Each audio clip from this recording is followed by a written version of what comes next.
Hi everyone, Dead Battery here, and thank you for joining me on my channel. Today's video is going to be on the PC Engine SuperGrafx. This system was kind of a rare find for me. It wasn't something I was looking for. However, as mentioned before, I'm always looking through the junk sections to see what they have lying around, and sometimes they just have rarities sitting there. I didn't really know what this system was. I did look it up, and it's another one of the systems that takes the HU card or Hucards.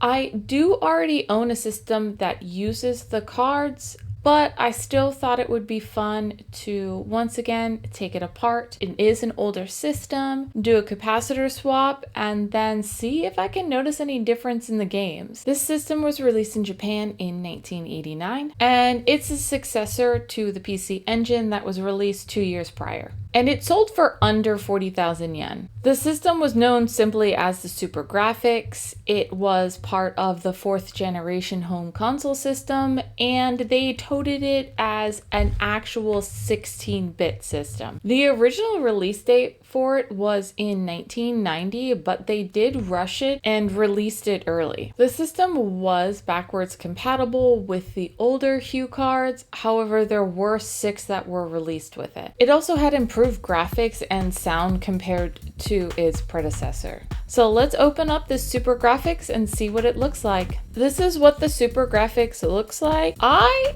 definitely think it looks interesting. It's a very unique shape and design. I'm not too sure why they went this way with the design compared to what their other systems look like, but I do enjoy the look of it.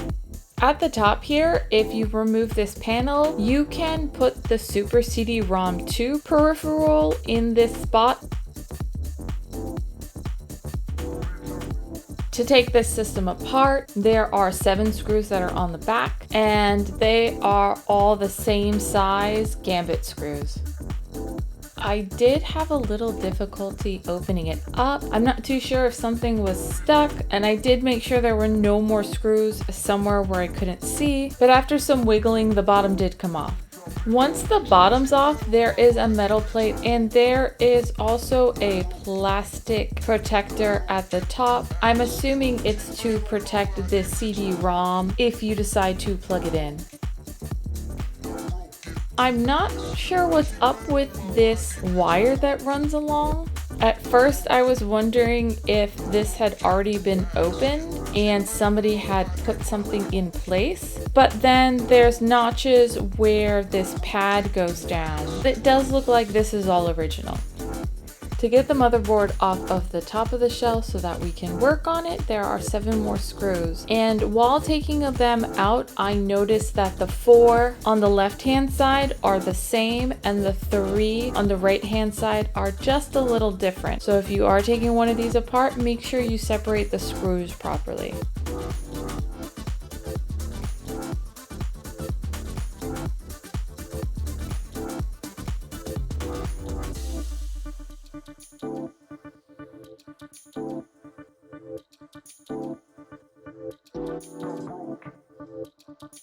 Now that it is released from the rest of the shell, I can put it in my brackets to support it and then remove all of the old capacitors.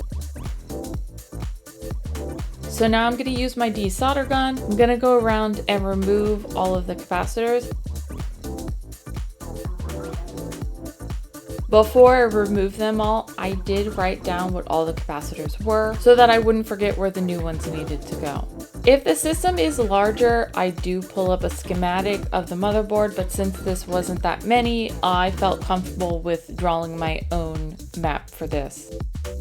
Now that all the capacitors are removed, I can flip it back over and pop in all the new caps. And there were 5 47 microfarad that were 25 volts. There were 11 1 microfarads that were 50 volts, 2 10 microfarad 50 volt, 1 470 16 volt, and 1 22 25 volt. Once they're all in place, I flip it back over. We can solder down all the legs.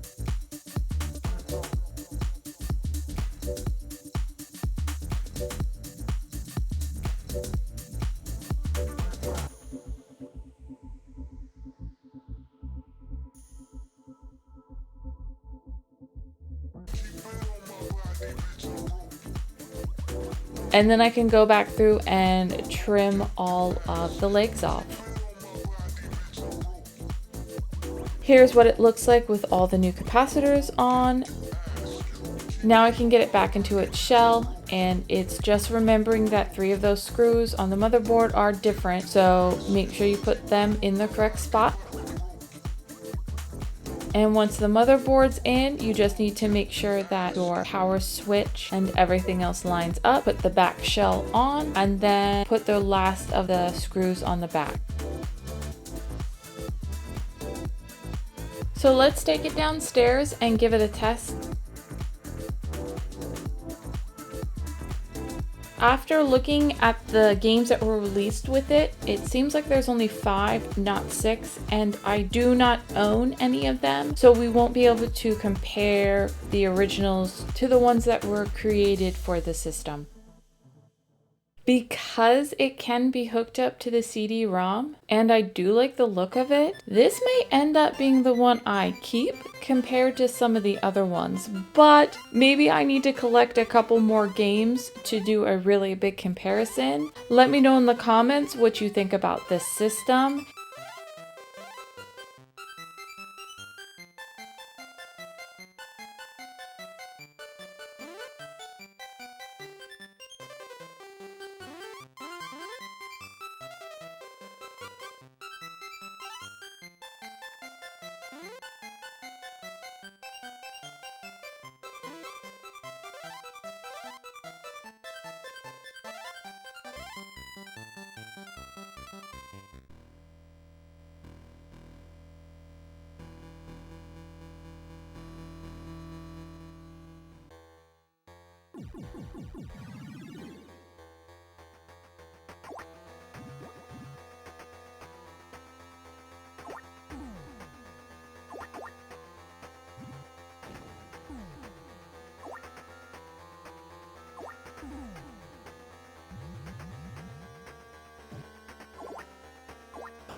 So now I have another system that plays the cards. I do like the games, and I'm always a sucker for pinball. I really do like the look of it. I know it seems a little bulky for what it does, and it's a lot bigger than some of the other systems I have, but it's something kind of unique, and now I don't know if I want to keep interface unit and try to get that one completely up and running, stick with the Duo R, or maybe just keep this one and get the CD-ROM connector to the top of it. I will have to hunt one of those down. I haven't seen one of those out in the wild yet, but maybe that will be my next challenge. In all, I really like doing capacitor swaps. This was a really easy one because there wasn't that many. And I did go to my local store and I bought these capacitors as well as capacitors for 4 other systems. And the total came out to about 2,700 yen. So really good price for capacitors locally. Let me know in the comments if you've seen this system before or you've ever used it or if you own it, and if so, what games are your favorites for it? I think I'll definitely test a couple more games and maybe I'll have a look around to see if I can find the ones that were specifically released for it and see if there's any difference. If you are new at capacitor swaps, I don't think that this would be a very difficult repair. As always, if you like this video, please like and subscribe, share with your friends, and I'll see you again in 2 weeks. Bye!